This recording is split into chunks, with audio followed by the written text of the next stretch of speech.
individu itu memiliki kemampuan yang terbaik bagi dirinya.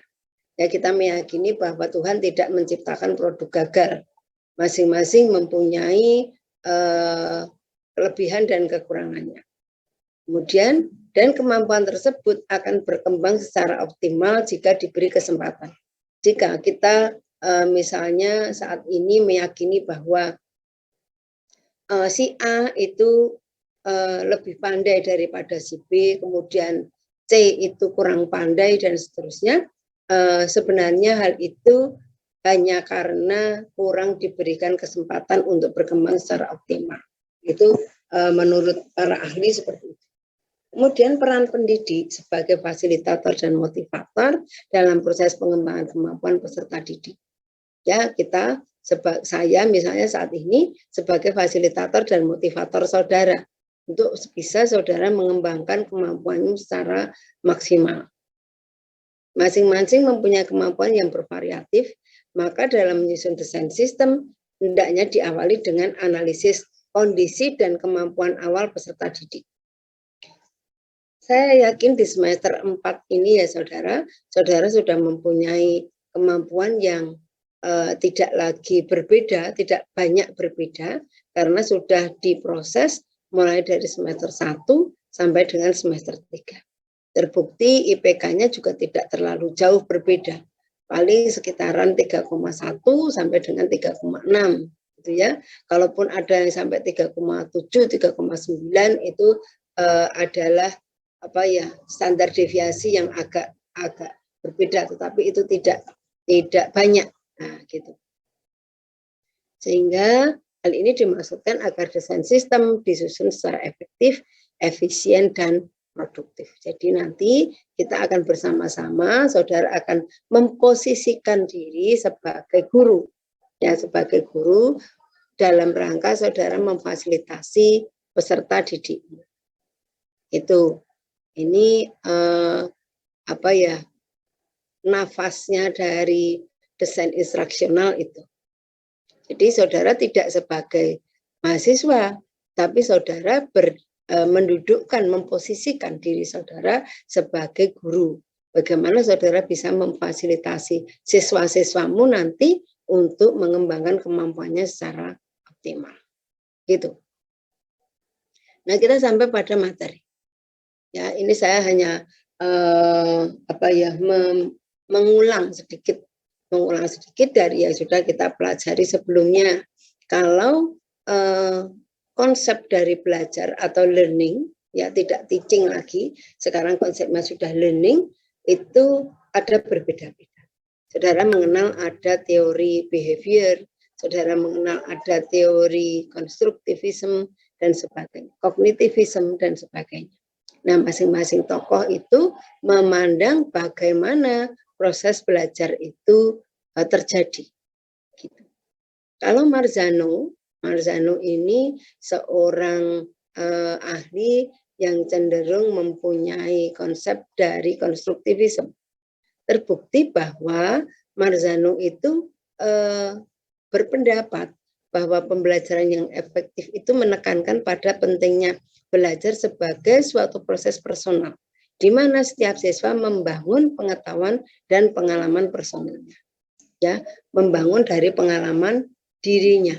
Bagaimana dia membangun pengetahuannya, pemahamannya itu secara individu. Begitu pula Brook itu juga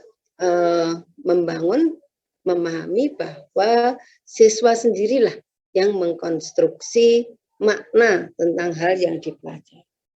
Nah, kemudian kalau saudara kenal, ingat lagi ada Piaget, itu ya, bahwa belajar itu adalah sebuah proses perubahan tingkah laku.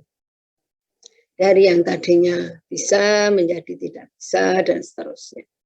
Itu dari Piaget. Ya, saudara buka-buka lagi konsepnya belajar. Yang intinya kita harus mengoptimalkan potensinya siswa. Gitu. Nah, ini desain sistemnya. Sudah sampai ke desain sistemnya. Ini. Saya hanya mengutip dari 2 tokoh saja, tetapi saudara nanti bisa membaca banyak banyak sekali desain pembelajaran yang disepakati oleh para ahli. Oleh Wina Sanjaya tahun 2009 itu mengartikan bahwa desain sistem itu sebuah proses intelektual untuk membangun pendidik, membantu pendidik menganalisis kebutuhan peserta didik dan membangun berbagai kemungkinan untuk merespon kebutuhan tersebut. Jadi intinya desain sistem seperti yang tadi katakan bahwa ini membantu peserta didik untuk belajar. Kalau Gentry tahun 85 itu desain sistem menyepakati bahwa desain pembelajaran itu proses menentukan tujuan, strategi, teknik untuk mencapai tujuan untuk keefektifan pencapaian. Nah itu kalau Gentry. Itu ya, saya hanya mengulang-ulang saja. Nah ini proses yang harus kita lakukan teman-teman semuanya ya. Ketika kita akan menyusun sebuah desain sistem itu diawali dari mana dan diakhiri di mana, gitu. Nah pengawalannya jelas kita menganalisis kebutuhan peserta didik. Terus tahapannya bagaimana Bu tahapannya untuk menganalisis kebutuhan itu, gitu ya? Karena kita hanya berkali-kali mengatakan analisis kebutuhan. Caranya bagaimana? Nah itu nanti akan kita pelajari berikutnya. Kemudian bagaimana menentukan tujuan pembelajarannya? Karena kita yakin bahwa keefektifan sebuah pembelajaran itu dapat dilihat manakala tercapai tujuan pembelajaran. Nah itu, maka saudara atau kita sebagai guru harus tahu, harus bisa bagaimana menetapkan tujuan pembelajaran yang baik, supaya tidak sekedar menentukan tujuan, tetapi tujuan pembelajaran yang baik itu yang bagaimana, yang bisa diakomodasi oleh atau yang bisa dicapai oleh siswa itu bagaimana. Nah itu nanti kita akan pelajari bersama. Kemudian mengembangkan bahan atau aktivitas. Di sini banyak sekali saudara, nanti harus bisa membuat ini. Ya, menentukan sumber belajarnya dari mana, strategi pembelajarannya bagaimana, langkah pembelajarannya bagaimana. Ini harus bisa saudara lakukan. Media pembelajarannya apa yang digunakan, penilaiannya bagaimana, itu harus saudara rancang. Misalnya saudara akan mengajar apa ya? Persamaan dasar akuntansi yang mudah saja. Persamaan dasar akuntansi, ingat ya, semua persamaan dasar. Nah, kemudian saudara nanti akan merancang tujuan pembelajarannya apa ya, kemudian materinya apa ya, strateginya bagaimana ya, medianya bagaimana ya, supaya saya bisa membantu peserta didik saya untuk menguasai materi di persamaan dasar akuntansi. Itu nanti akan saudara kembangkan dengan sebaik-baiknya. Jadi nanti mungkin produknya Mbak Adinda akan berbeda dengan produknya Mbak Amanda. Akan berbeda lagi dengan produknya Mas Anugrah. Ya. Nah itu tergantung dari style atau desain masing-masing guru. Bagaimana mereka, kejelian mereka untuk melihat potensi dari masing-masing peserta didiknya. Nah itu. Saya lanjutkan, G. Kemudian desain sistem. Nah ini, desain sistem pembelajaran. Berkali-kali kita sudah mengenal bahwa desain sistem, namanya sistem itu adalah kerjasama antar komponen yang ada di dalamnya. Ada komponennya apa saja. Di sini ada peserta didiknya, ada pendidiknya, gurunya dalam hal ini, ada kurikulumnya, bahan ajar, media, dan seterusnya. Yang semuanya saling bekerja sama. Jika tidak ada satu di antaranya atau satu atau dua di antaranya tidak bekerja dengan baik, maka akan terjadi ketidaklancaran sistem itu dalam belajar. Misalnya media pembelajarannya tidak bisa digunakan secara optimal, maka bisa saja pembelajaran itu tetap berjalan, tetapi tidak optimal, tidak sebagaimana hasilnya jika media itu ada.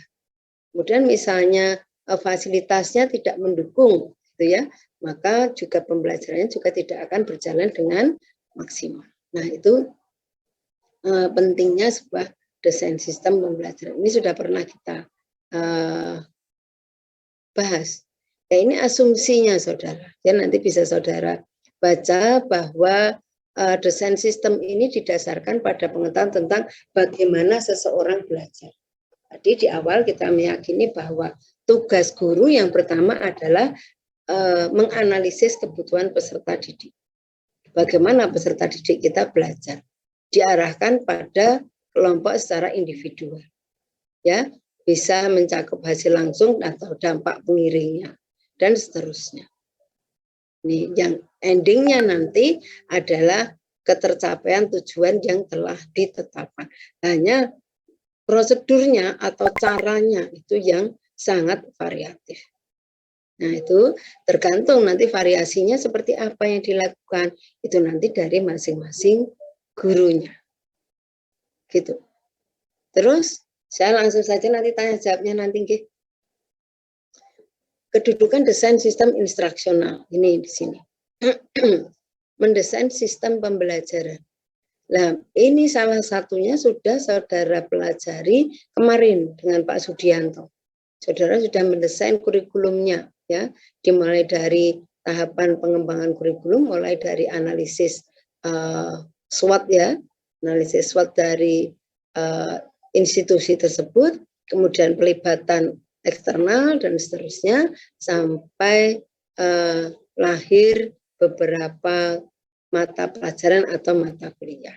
Kemudian setelah itu, misalnya di pendidikan akuntansi ini, saya mengasumsikan, mencontohkan di pendidikan akuntansi.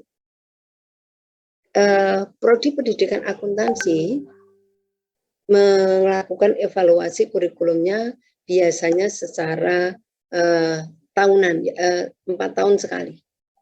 4 tahun sekali itu akan melakukan evaluasi kurikulumnya. Nah, bagaimana kurikulum itu berjalan? Nah, saudara lihat kurikulum saat yang saudara lakukan saat ini akan berbeda dengan kurikulum yang ada di kakak tingkat saudara di angkatan 2019, itu berbeda. Kenapa berbeda? Ya, kenapa berbeda? Tentu prodi mempertimbangkan dari perkembangan teknologi, kebutuhan masyarakat, kebutuhan pengguna, gitu ya. Kenapa harus berubah? Jadi ketika saudara mendengar kalau ganti menteri, ganti kurikulum, gitu ya. Nah, itu bukan berarti ganti kurikulum, tetapi karena memang kebutuhannya sudah berbeda. Nah, nanti ketika saudara ke sekolah, ya, saudara sudah observasi ke sekolah? Ada tugas observasi ke sekolah? Oh, belum. Ya, kalau nanti saudara ada observasi ke sekolah, saudara akan melihat lagi perbedaannya. Ya, di kurikulum misalnya sama-sama di SMK, gitu ya. SMK di Karesidenan Surakarta misalnya. Misalnya Mbak Atika akan mendapat tugas observasi di SMK Negeri 3 Surakarta misalnya. Kemudian Mbak Dila akan observasinya di SMK Wikarya Karanganyar misalnya. Kemudian kenapa kurikulumnya berbeda? Kenapa kurikulum yang digunakan berbeda? Nah, itu tentu ada berbagai pertimbangan yang dilakukan oleh sekolah. Nah, jadi tidak perlu saudara kemudian akan risau nanti kalau ganti menteri, misalnya ada sebuah wacana Pak Nadiem Makarim akan di-reshuffle misalnya, gitu ya. Kemudian Pak ini para guru sudah galau, waduh nanti kurikulum Merdeka Belajarnya tidak jadi dipakai dong. Nah, itu nanti tentu akan penerus Pak Nadiem Makarim juga akan mempertimbangkan hal itu. Sejauh mana kurikulum Merdeka itu bisa diterapkan, kemanfaatannya bagaimana. Nah, itu nanti penerusnya itu nanti akan yang mengevaluasi. Jadi tidak berarti ganti menteri ganti kurikulum, tidak. Tetapi istilahnya memang perlu pengembangan atau penyempurnaan, ya. Jadi saudara yang bergerak di bidang pendidikan jangan mempunyai persepsi yang sama dengan orang-orang yang tidak ada di pendidikan, gitu. Ya, gitu ya. Jadi mendesain, kemudian saudara akan menerapkan, dan mendesain ini termasuk saudara merancang pembelajaran. Merancang di sini, kemudian melaksanakan di kelas, kemudian dievaluasi. Sejauh mana desainmu ini bisa saudara terapkan di kelas. Dan sejauh mana penerapan itu menghasilkan atau mencapai tujuan pembelajaran yang sudah ditetapkan. Nah, itu nanti sangat memerlukan kemampuan saudara dalam menyusun desain instruksional. Tuh. Nah, ini ada 3 macam, ya. Jadi saat ini klasifikasinya oleh branch itu dikelompokkan menjadi 3. Classroom oriented model, jadi model desain sistem yang berorientasi pada kelas, kemudian berorientasi pada produk, dan berorientasi pada sistem. Nah, itu. Jadi bagaimana proses atau model instruksional yang berorientasi di kelas, bagaimana yang berorientasi pada produk, bagaimana yang berorientasi pada sistem. Nah, itu nanti akan kita pelajari bersama. Nah, ini jadi ya, tugasnya nanti saja. Ini, saya melanjutkan dulu. Yang classroom oriented model.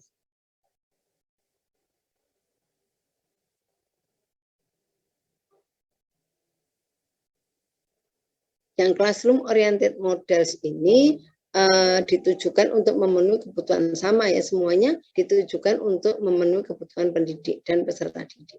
Hanya asumsinya kalau yang classroom oriented namanya sudah orientasinya kelas, maka ini diselenggarakan dalam kelas dalam waktu yang telah ditetapkan sebelumnya. Misalnya seperti kita saat ini, kita sudah punya jadwal, ya kan? Sudah punya jadwal. Saudara sudah punya kelas A dan kelas B. Kemudian nanti mungkin di kelas beda lagi. Nah, maka pengembangan desain sistemnya itu sudah orientasinya yang ini, yang classroom oriented model ini. Jadi sudah ditetapkan, oh mata kuliahnya ini, waktunya ini, kemudian jamnya, ya, jadwalnya ini, kemudian dibagi menjadi kelas-kelas. Kemudian tugas pendidik tinggal menata. Prodi sudah menata untuk mata kuliah desain mata kuliah ini, mata kuliah kurikulum dan desain sistem ini, endingnya adalah mahasiswa bisa merancang pembelajaran. Nah, tinggal saya dan Pak Sudianto memilih isi dan materi yang tepat supaya tugas dari prodi yang diberikan kepada para dosen itu bisa terlaksana dengan baik. Nah, itu sedikit contoh tentang classroom oriented model. Jadi semuanya sudah ditetapkan oleh para pengatur kebijakan, tinggal tugas pendidik ini melaksanakan, gitu, ya. Nah, kemudian kalau yang produk oriented ini berorientasi pada produk. Jadi ini biasanya model ini dipakai oleh pelatihan, ya, di pelatihan. Jadi misalnya ada pelatihan kurikulum 2013, gitu ya. Maka program ini para fasilitator itu wajib melaksanakan program yang sudah disusun oleh para penyusun program, gitu. Jadi orientasinya ya sudah produk. Nanti akhirnya peserta itu bisa melaksanakan atau bisa mengembangkan kurikulum 2013 itu. Ya, kalau yang produk oriented ini biasanya dilakukan pada pelatihan-pelatihan. Gitu. Kemudian kalau yang ketiga yang berorientasi sistem, ini model sistem pembelajaran berorientasi pada sistem dilakukan untuk mengembangkan sistem dalam skala besar seperti keseluruhan mata pelajaran atau kurikulum. Implementasinya adalah dukungan sumber daya yang besar dan tenaga ahli yang berpengalaman. Jadi kalau model sistem ini lebih banyak ke kebijakan, ya kebijakan. Jadi orientasi pembelajarannya seperti apa itu nanti membutuhkan dukungan sumber daya yang besar, gitu ya. Ini contoh dari desain yang berorientasi pada sistem. Sampai sini ada yang mau bertanya, silahkan. Sebelum kita sampai kepada jenis-jenis model desain instruksional. Silahkan.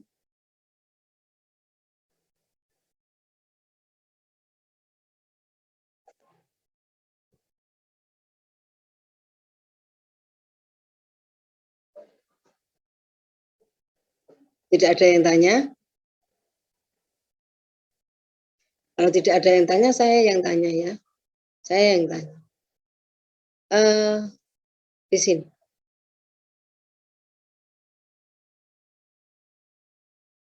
Nah, di sini. Di kedudukan desain sistem instruksional ini ada 3 tahapan. Ada 3 tahapan. Yaitu tahap mendesain sistem pembelajaran. Tadi yang saya katakan bahwa ini merancang sebuah pembelajaran yang akan dilakukan. Kemudian tahapan yang kedua adalah menerapkan rancangannya itu di kelas-kelas, kemudian mengevaluasi sejauh mana desain sistem pembelajaran yang telah disusun itu mampu mencapai tujuan yang telah ditetapkan, gitu ya. Nah, kemudian pertanyaannya adalah, ini tolong dipikir semua, tidak kelompok, tidak kelompok, tetapi semua. Pertanyaannya adalah sejauh mana peranan guru, ya, sejauh mana peranan guru dalam pada ketiga tahapan ini. Ya, sejauh mana peranan guru pada 3 tahapan ini. Pada tahapan 1 peranan guru apa? Tahap 2 peranan guru apa? Tahap 3 peranan guru apa? Nah, ya, bisa dipahami pertanyaannya? Oke. Ya, silakan saudara pikirkan. Kira-kira jawabannya apa, nggih? Nah, saya beri waktu berpikir 2 menit, kemudian nanti kita akan berdiskusi terkait dengan peranan guru pada kedudukan desain sistem instruksional ini. Monggo, silakan berpikir.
Cukup ya. Nah, mikro nggak usah abot-abot. Gitu ya. Saya minta tolong kepada Mbak Febi. Mbak Febi, menurut saudara, sejauh mana peranan guru di tahapan yang pertama ini, Mbak Febi?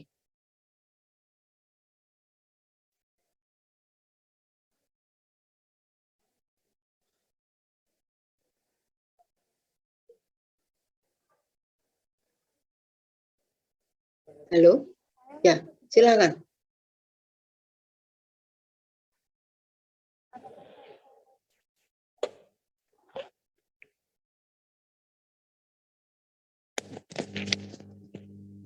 Kalau menurut saya di tahap pertama, peran guru dalam mendesain sistem pembelajaran ini guru sebagai informator, kemudian sebagai motivator, seperti itu Bu, mungkin kurang lebihnya. Maksudnya informator dan motivator itu tadi bagaimana?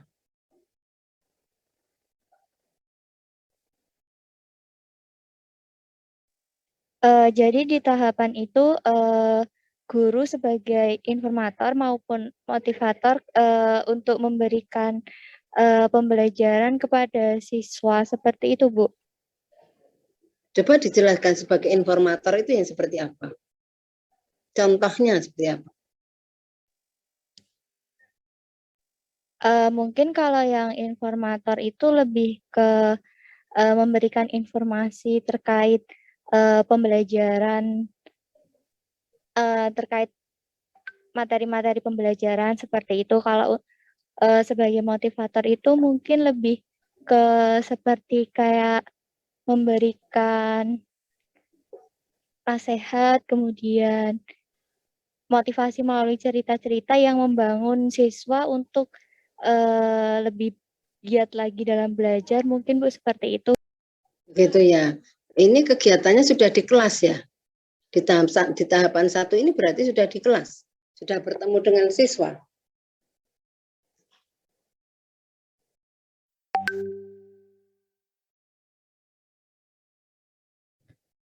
Ya, Febi. Iya Ibu. Iya. Oke.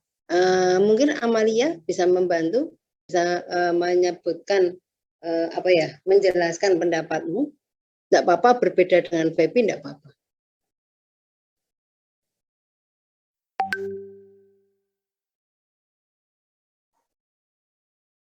Sudah di dalam kelas.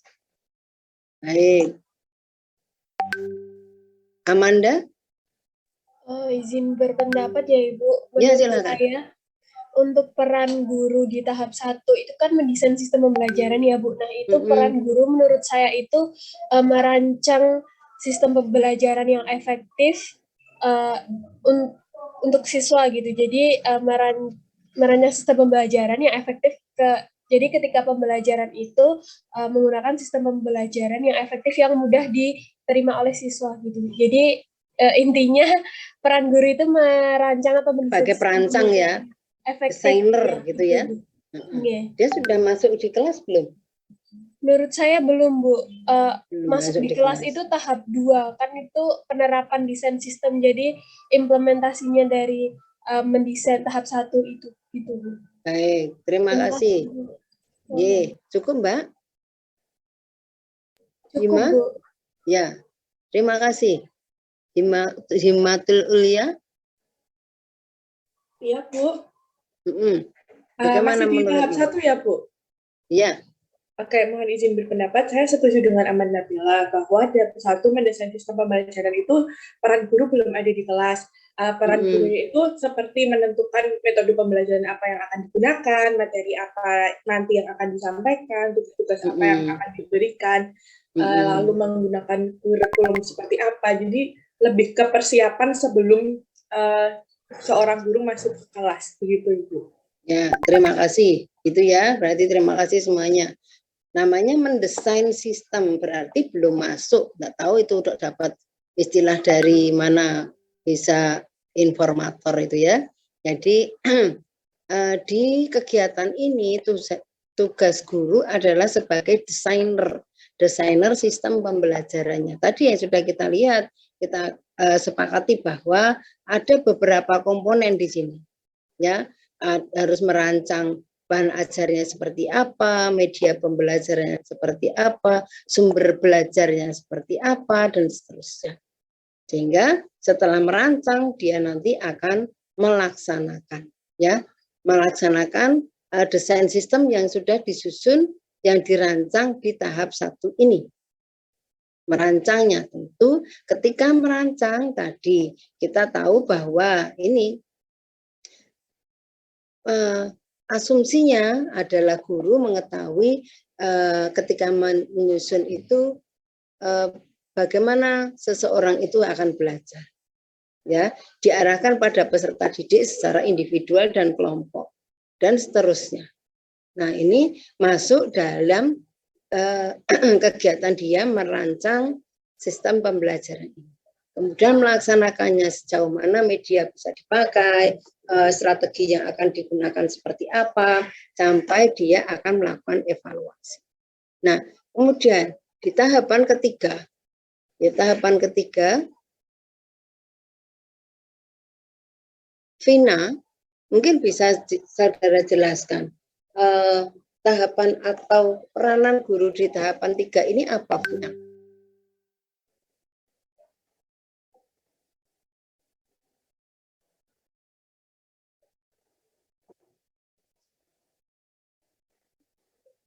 Masih di mute, Mbak.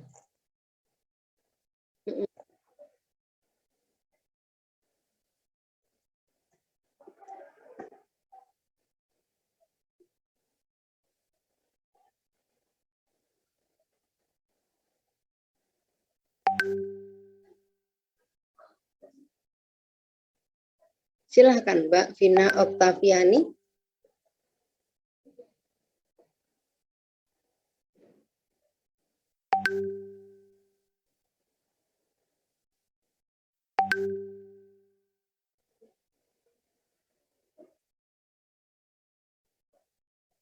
Mbak Vina mendengar suara saya? Saya, Bu. Maaf dari tadi soal ini sinyalnya susah putus-putus. Oh ya, oke. Silakan. Mohon maaf Ibu, apakah bisa diulangi tadi pertanyaannya? Peranan guru di tahap ketiga ini apa, Mbak? Baik, untuk peranan ketiga itu kan mengenai evaluasi pembelajaran, yang mana pembelajaran itu kan akan dikatakan efektif jika bisa mencapai tujuan pembelajaran yang sudah ditentukan di tahap pertama tadi. Nah, di evaluasi ini seperti guru melaksanakan ujian ataupun evaluasi-evaluasi lain, baik itu tentang sistem mengajarnya ataupun tentang materi atau bahan ajar yang digunakan. Ya, kegiatannya adalah melakukan evaluasi terhadap ketercapaian atau keterlaksanaan desain sistem. Tidak hanya ketercapaian tujuan pembelajaran ya, tetapi keterlaksanaan desain sistemnya.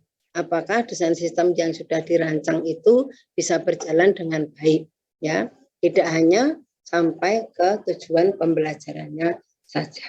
Baik, terima kasih semuanya. Semoga bisa dipahami. Kemudian kita beralih pada ini model sistem pembelajaran.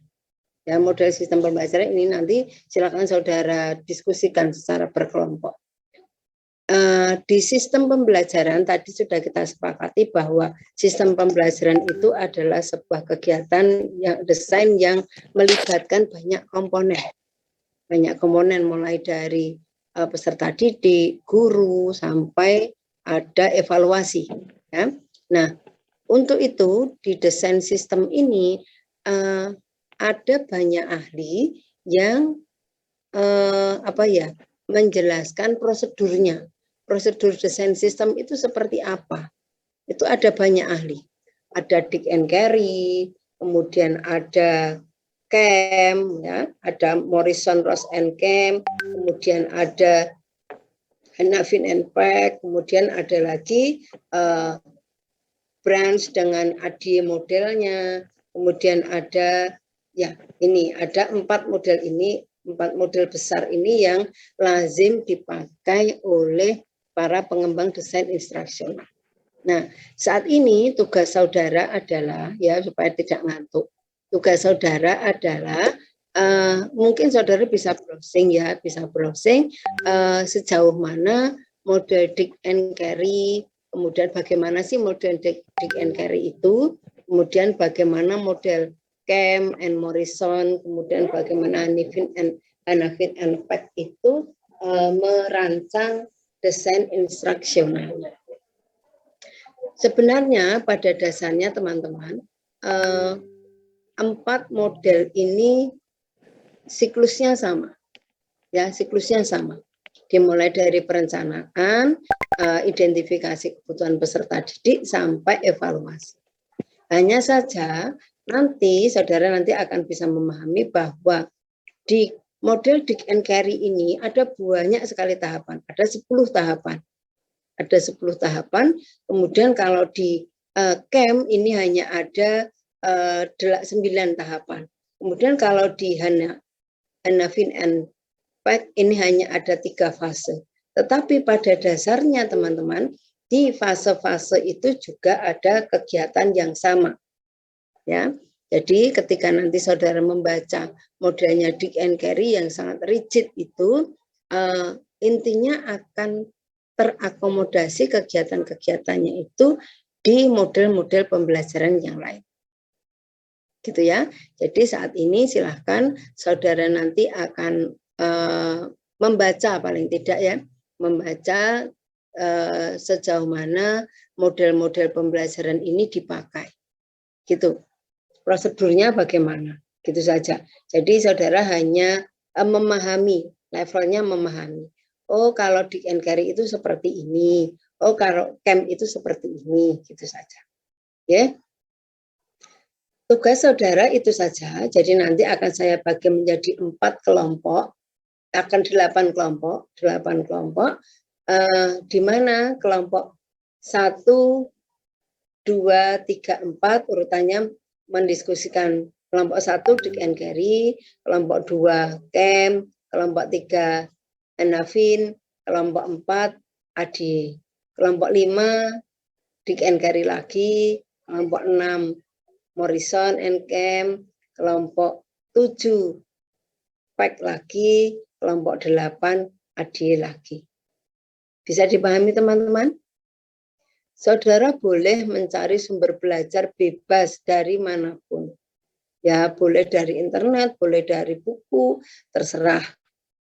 Saudara nanti akan mempelajari kurang lebih selama 10 menit, kemudian nanti setelah 10 menit kita akan kembali ke ruang besar ini dan saya akan menjelaskan satu persatu supaya saudara sudah mempunyai gambaran bagaimana sih Dick and Carey itu. Ya, kalau saat ini kalau saya hanya menjelaskan saudara belum punya gambaran. Begitu. Bisa dipahami? Baik. Bisa, Ibu. Jadi saat ini akan saya bagi menjadi beberapa room untuk bisa saudara mempelajari seperti yang sudah saya katakan tadi. Saya bagi tadi ya. Masing-masing nanti ada 4 orang, ada yang 5 orang.